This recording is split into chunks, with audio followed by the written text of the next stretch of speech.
ജമാഅത്തെ ഇസ്ലാമിക്കെതിരെ വിമർശനവുമായി ദിനപത്രങ്ങൾ. സുപ്രഭാതവും സിറാജുമാണ് ജമാഅത്തെ ഇസ്ലാമിക്കെതിരെ എഡിറ്റോറിയൽ പേജിൽ ലേഖനം നൽകിയത്. പുള്ളിപ്പുലിയുടെ പുള്ളി മായ്ക്കാൻ കഴിയുന്നതിനേക്കാൾ സാഹസമാണ് ജമാഅത്തെ ഇസ്ലാമിയുടെ ജന്മനായുള്ള കറുത്ത പാടുകൾ മായ്ക്കുക എന്ന സമസ്ത മുഖപത്രമായ സുപ്രഭാതത്തിന്റെ ലേഖനത്തിൽ വിമർശനം. SYS സംസ്ഥാന സെക്രട്ടറിയും സുപ്രഭാതം CEO-യുമായ മുസ്തഫ മുണ്ടുപാറയുടേതാണ് ലേഖനം. മൗദൂദിയെ തള്ളുന്നവർ സംഘടനയുടെ പേര് ഉപേക്ഷിക്കുകയാണ് ആദ്യം ചെയ്യേണ്ടതെന്നായിരുന്നു കാന്തപുരം വിഭാഗത്തിന്റെ മുഖപത്രമായ സിറാജിന്റെ വിമർശനം. SYS ജില്ലാ സെക്രട്ടറി മുഹമ്മദ് അലി കിനാലൂരിന്റെ ലേഖനത്തിലാണ് ഈ വിമർശനം ഉള്ളത്. വിവരങ്ങളുമായി ആഷിഖ് മുഹമ്മദ് ചേരുന്നു.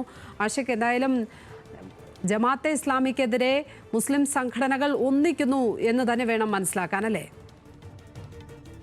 ഇത് അങ്ങനെ തന്നെയാണ്. CPM തുടങ്ങി വെച്ച വിമർശനമാണ് ജമാഅത്തെ ഇസ്ലാമിക്കെതിരായ വിമർശനം. അത് പിന്നാലെ കാന്തപുരം വിഭാഗം ഏറ്റെടുക്കുന്നു. അതിന് പിന്നാലെ സമസ്തയും ഇതിനെ കൂടെ പിടിക്കുന്നു എന്നുള്ളതാണ് പ്രധാനപ്പെട്ട കാര്യം. കഴിഞ്ഞ ദിവസം നടന്ന SYSന്റെ തൃശ്ശൂരിലെ SYSന്റെ യുവജന സമ്മേളനത്തിലാണ് ഈ വലിയ തരത്തിൽ വിമർശനം, അതായത് തീവ്രവാദം മുതൽ കാശ്മീരിലെ തീവ്രവാദ സംഘങ്ങൾക്കടക്കം പിന്തുണ നൽകുന്നത്, അതിന് പിന്നിൽ ജമാഅത്തെ ഇസ്ലാമി നടക്കുന്ന വലിയ ആരോപണങ്ങൾ ഉന്നയിച്ചത്. അതിന് പിന്നാലെയാണ് സമസ്തയും ഈ ഒരു വാദത്തെ പിന്തുണച്ചിരിക്കുന്നത്. പക്ഷേ സമസ്ത ഈ ജമാഅത്തെ ഇസ്ലാം വിമർശിക്കുമ്പോൾ തന്നെ ഈ തീവ്രവാദം ബന്ധമൊന്നും അത്തരത്തിൽ ഉപയോഗിക്കുന്നില്ല എന്നുള്ളതാണ് പ്രധാനപ്പെട്ട കാര്യം. അതായത് ഈ പുള്ളിപ്പുലിയുടെ കാര്യങ്ങളെല്ലാം സൂചിപ്പിക്കുന്നത്, അതായത് ജമാഅത്തെ ഇസ്ലാമിയുടെ രൂപീകരണ കാലഘട്ടത്തിൽ തന്നെ ഇത്തരം വലിയ വിമർശനങ്ങൾ ഇവർക്കെതിരെ ഉണ്ട്, അതുകൊണ്ട് അത് തുടരുന്നു എന്നുള്ളതാണ് അവർ പ്രധാനമായും ഉന്നയിക്കുന്നത്.